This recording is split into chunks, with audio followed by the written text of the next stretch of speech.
Administration Maragtas Noy Amante, fellow officials of the university, members of the faculty, students, our beloved authors, guests, ladies and gentlemen, a pleasant afternoon and welcome to our year-end Paglulunsad. This has undoubtedly been a most stressful year, but as we celebrate the launching of 19 new books, we cannot help but feel hopeful, heartened, and full of gratitude. As we know, a book, as well as the literacy it both presumes and promotes, not only palliates the pain of all the losses that we have suffered as an academic community and as a nation, in many ways, a book also possesses the unique ability to transfigure and ennoble this pain. Like our launching back in May, our celebration this afternoon bids us to be thankful for the harvest of ethical knowledges and aesthetic experiences that these new and wonderful titles must occasion. They range across the natural and social sciences and the humanities, and they represent the best thoughts of the best minds of an eminent gathering of local and translocal critics, scholars, and writers.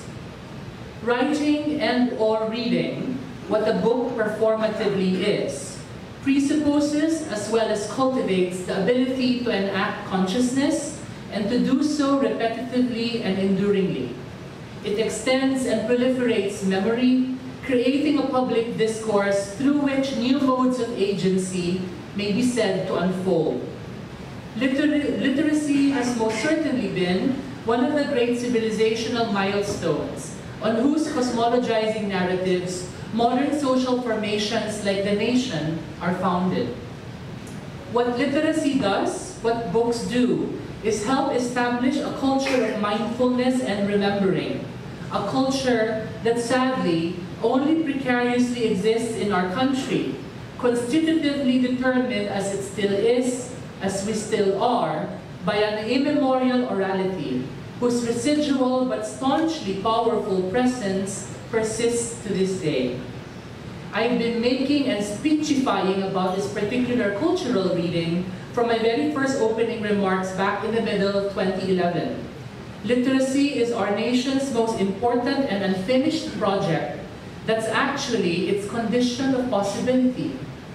Modernity and all its productions, including if not especially the national, are made possible by the cognitive turn away from orality toward textuality, whose powerful and socially binding fictions or myths are no longer clan-based, regional, or parochial, but rather much vaster, more capacious. The nation, as a consolidation of diverse linguistic groupings, is necessarily a literate or text-based allegory, an accomplishment of the imaginal and imaginative sort that distinguishes itself from the myths of oral lore because the community to which it refers and that it discursively enacts is in many ways a grand and aspirational abstraction, whose essence is both here and not here, at once present and ever aborning. The residual orality of our cultures means that we are grappling with a cognitive dispensation that resists the impersonality of categories. Instead, it perpetuates clientelist ties and regional devotions that militate against the ideals of national solidarity and prevent meritocracy from taking tenacious root. Its effects surround and bedevil us, perhaps never more glaringly than in the recent months. What's populism, if not the sway of unexamined sentiment and the paucity of reflective thought? What are the shame and impunity of forgetting, of historical forgetting, if not the manifestations of an uneven and superficial literacy that is simply not inclined, simply not equipped to read complexly in order to remember and understand the increasingly beleaguered archives of witness and testimony? What's the absence of righteous indignation, if not the general inability to think in categorical terms and, where necessary, to pass categorical judgment? And yet, it's also true that because much of what defines us as a people remains situationally and orally coded, this very same abiding orality cannot be disowned by us. For indeed, it's where the largely undiscovered wealth of our folk knowledges resides. One of the titles we are launching here today is our 5th installment of the complete epic corpus of the Panay Bukidnon people, a colossal accomplishment of the team of UP Visayas researchers and translators headed by Professor Emeritus Alicia P. Magos. Thank you, ma'am, for coming. The 13-volume Sugidanon and its publication represent a signal event in the history of Philippine academic publishing.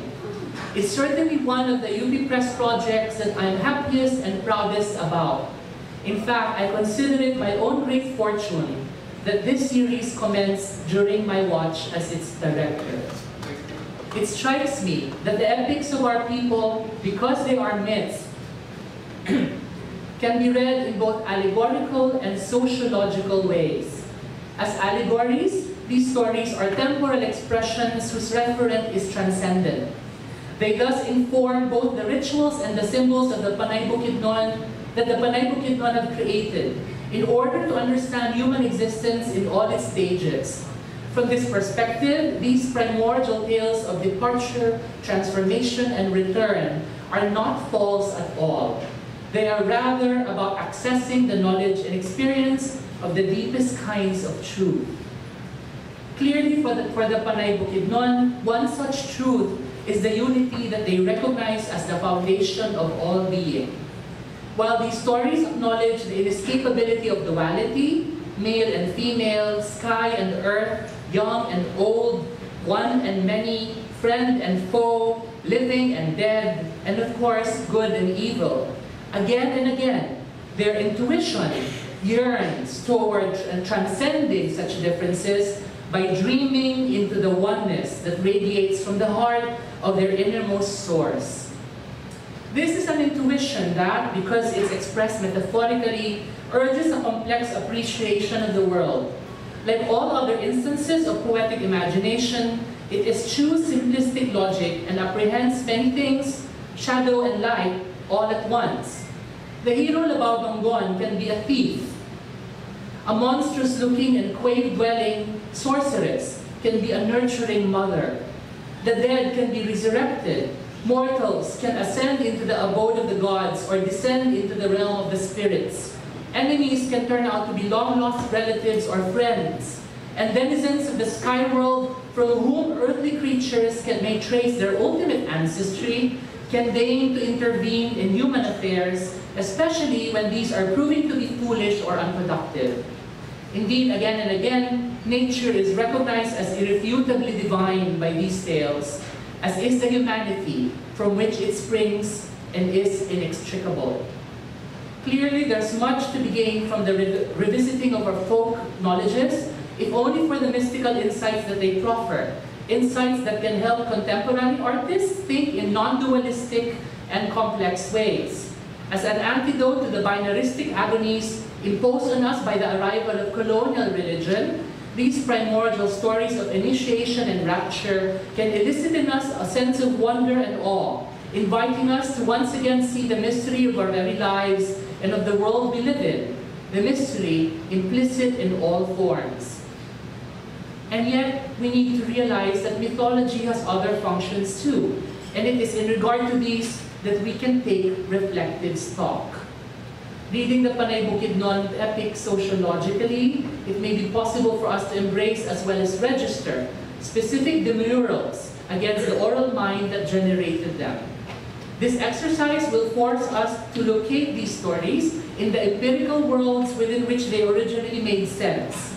But since these worlds no longer obtain, we may also need to qualify such narrative visions, if only to better recognize as well as cope with our own present circumstances. In the book Paglulunsad, whose presentation copy we are launching today, conflict between the hero and the villain is settled peacefully when the supreme deity Laoncina descends from her abode in the upper regions and imposes a truce, invoking the antagonist's common lineage. This pacifist ending, this kind of resolution, isn't unique to this book. It gets repeated in various but comparable guises in many other episodes.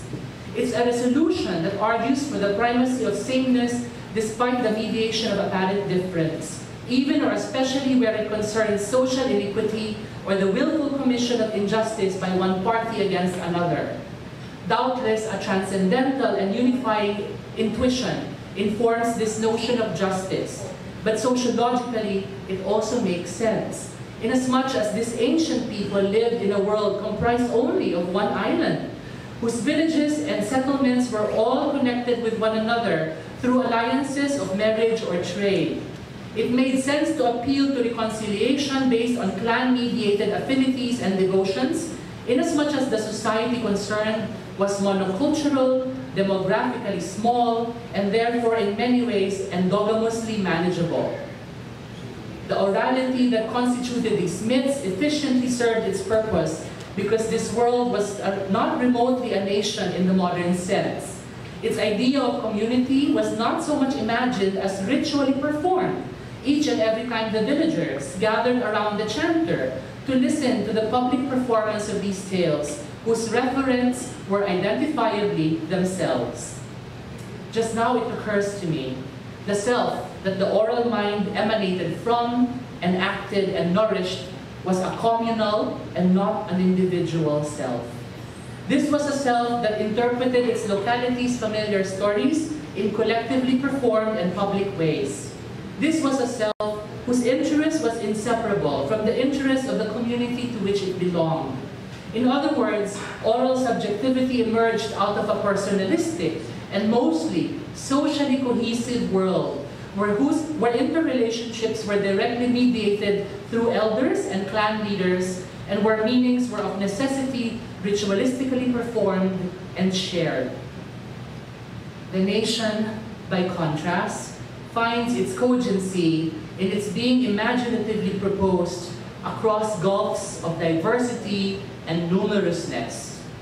In its modern form, it has flourished through the private and public experiences of literacy, from constitutions and nationally endorsed narratives to newspapers and novels.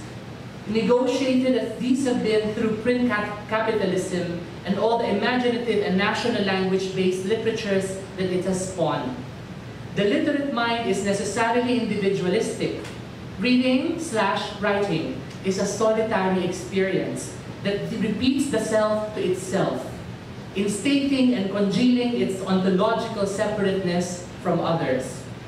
And yet, despite or precisely because of such literate individuations, textual meanings within this episteme can be and indeed are stabilized, precisely because, unlike the spoken word, the written text is a portable artifact that can be passed on from hand to hand, from reader to reader, and stay more or less the same.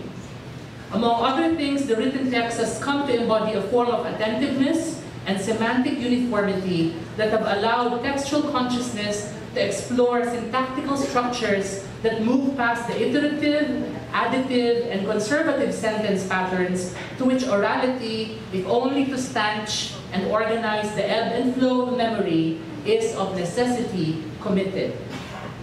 I guess what I'm driving at with this strange excursion into our mythological heritage is that reading and knowing about our folklore can be instructive of the oral habits of thought that persist in our own troubled time. Our periodically revisable memory, the ease with which we can push categorical decisions aside in favor of regionalist or sentimental loyalties, our public yearning for heroic figures that manifests itself in our obstinately personality-oriented politics, even the populism that eschews careful and deliberate forms of critical thinking and finds its home in the secondary or tertiary orality that approximates and conditions the distracted obliviousness of cyberspace with its misinformation dumps and hypertextualities. These are nothing if not the manifestations or symptoms of our residually oral present, whose wellspring is our powerfully oral and in many syncretic ways unfinished and continuing past. This, among other reasons, is why we must continue to champion old-fashioned print or book-based literacy, especially when it is of the creative and or imaginative sort. Only through its sustained and luminous acts of attention can our memory finally persist. Can we begin to think more categorically and yet at the same time more complexly as we endeavor to envision and actualize the intuitions of democratic life for which our true and authentic heroes, a great number of them widely read bookworms and intellectuals, sacrificed themselves. Our oral inheritance and its gifts of luminous awareness will hopefully always be with us, since orality, if it cannot survive as a cultural mode, will most certainly persist as a cognitive orientation. But we clearly need to nurture the modicum of functional literacy that we already arguably have and resolve to deepen and transform it into a habit of mind and heart, a kind of textual or archival consciousness. As scientific studies are now increasingly revealing, democratic ideals are all premised on empathy, which we in the arts have long known to be best nourished through immersion in the slow and painstaking soul work of reading and writing, which are, of course, the matter and form of the humanities. An all-embracing empathy is the bequest of the inspiring and inspiriting local, national, and global stories, images, and myths that literature and the rest of the humanities continue to embody and to offer to life's inquisitive and never-ending student. So once again, allow me to welcome you all to our year-end Paglulunsad. In conclusion, I'd like to extend my heartfelt gratitude to the administration of President Alfredo Pascual, my beautifully indefatigable, complex, and complexity-loving boss, Vice President for Academic Affairs, Giselle Padilla Concepcion, to the members of the happily crazy OBPAA family, to the wonderfully hardworking, dedicated, and gorgeous Team UP Press, and to all our partner printers, artists, and many others who have helped us carry out our publishing, which is to say our literacy campaign, across the past half-decade. As you may have noticed, this campaign has seen the UP Press endeavoring past its traditional role as producer and marketer and taking on the role of academic partner. In our efforts to create both a social and a critical life for our books, we have sponsored book forums, symposiums, and contests, and have carried out a variety of creative multi-platform programs and promotions on and offline. Many thanks and congratulations to all the authors whose books we are today exalting and letting loose upon the world. And many thanks to all of you for coming. A pleasant afternoon to everyone.